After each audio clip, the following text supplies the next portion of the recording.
ये कहानी एक छोटे से गांव की है जहां जिंदगी सादा और आम थी। लोग अपने खेतों में काम करते, मवेशी पालते और एक दूसरे के साथ मोहब्बत और अपनाइयत से पेश आते थे। इस गांव का नाम कोहिस्तानपुर था। इस गांव के अर्ध गिर्द घने जंगलात थे और उन जंगलात के बीचों बीच एक पुराना बोसीदा मकान खड़ा था जिसके बारे में कई खौफनाक कहानियां मशहूर थीं। कहते हैं उस मकान में एक भूत रहता था। लोग दावा करते थे कि जब रात की तारीकी फैलती है तो वहां से अजीब और गरीब आवाजें आते हैं। कभी हंसने की, कभी रोने की। गांव के बुजुर्गों ने कई दफा लोगों को खबरदार किया था कि वो इस मकान के करीब न जाएं, खास तौर पर रात के वक्त। मगर गांव के नौजवान अक्सर इन कहानियों को मजाक समझते और उन्हें ज्यादा संजीदा नहीं लेते थे। इनमें से एक नौजवान का नाम आरिफ था। आरिफ जवान, बहादुर और बेखौफ था। वो इन भूतों की कहानियों पर यकीन नहीं रखता था और हमेशा कहता था कि ये महज लोगों की बनाई हुई बातें हैं ताकि लोग डर जाएं। एक दिन आरिफ के दोस्तों ने उसे चैलेंज दिया कि अगर वो वाकई बहादुर है तो रात के वक्त इस भूत वाले मकान में जाकर दिखाए। आरिफ ने फौरी ये चैलेंज कबूल कर लिया और कहा कि वो साबित करेगा कि वहां कोई भूत नहीं है। अगली रात आरिफ तैयार हो गया। इस रात हल्की बारिश हो रही थी। आरिफ भूत वाले मकान की तरफ चल पड़ा। उसके दोस्तों ने उसे दौड़ जाते हुए देखा और सब ने सोचा कि शायद वो जल्द ही वापस आ जाएगा। मगर आरिफ दिलेर था।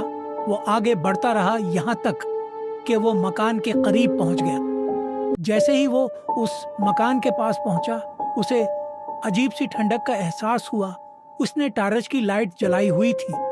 मकान के अंदर हर तरफ टूटा हुआ पुराना सामान बिखरा हुआ था। हर तरफ जाले लगे हुए थे।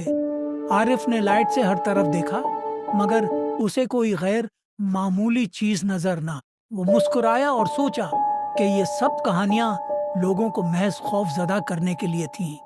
लेकिन जैसे ही वो वापस मुड़ने लगा तो एक ठंडी हवा का झोंका आया और दरवाजा बंद हो गया। आरिफ का दिल अब जोर जोर से धड़क रहा था। इसे समझ नहीं आ रहा था कि क्या करे।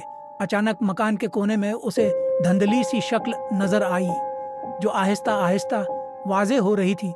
वो एक बूढ़ी औरत की मानंद लग रही थी जिसके सफेद बाल और झरियों से भरा चेहरा था।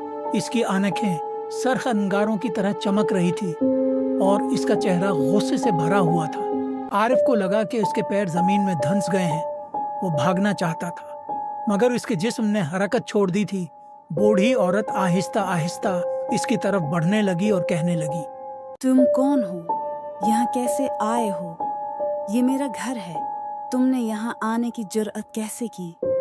मैं यहाँ किसी को तकलीफ देने नहीं आया। मैं सिर्फ ये देखना चाहता था कि ये कहानियां सच हैं या नहीं। बूढ़ी औरत हंसने लगी। उसकी हंसी सर्द और खौफनाक थी।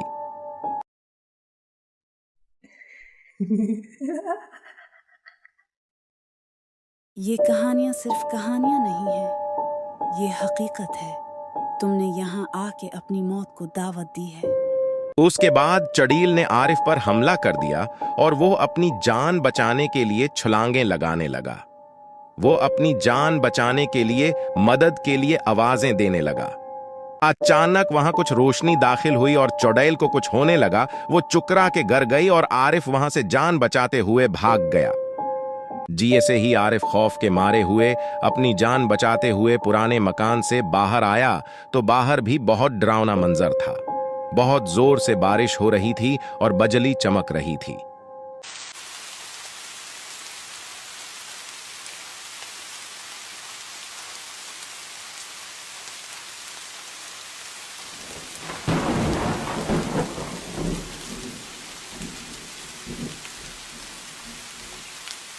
जब आरिफ हवेली से भागकर जंगल से होता हुआ घर की तरफ जा रहा था तो उसे फिर से चुड़ैल की हंसी की आवाज सुनाई दी।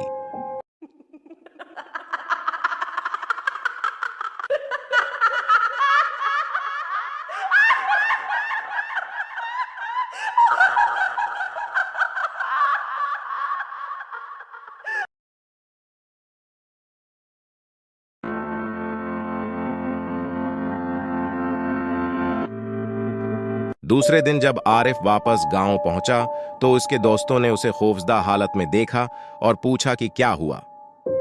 तो आरिफ ने उन्हें बताया कि वो बहुत मुश्किल से चुड़ैल से बच के आया है। आरिफ ने सारी कहानी सुनाई। दोस्तों ने हैरत से मुंह खोल लिया। वो जान गए कि वो मकान वाकई आसिफ ज़दा था। इस वाकये के आरिफ ने फैसला किया कि वो दोबारा इस मकान के करीब नहीं जाएगा। गांव वालों ने भी उस मकान से दूर रहना बेहतर समझा और वो मकान वक्त के साथ साथ भूल भलियों में तब्दील हो गया। लेकिन लोगों के दिलों में उस मकान की भूतों वाली कहानी हमेशा जिंदा रही और वो कभी उस रात को भूल न पाए कि कैसे आरिफ वहां से जान बचाकर आया था।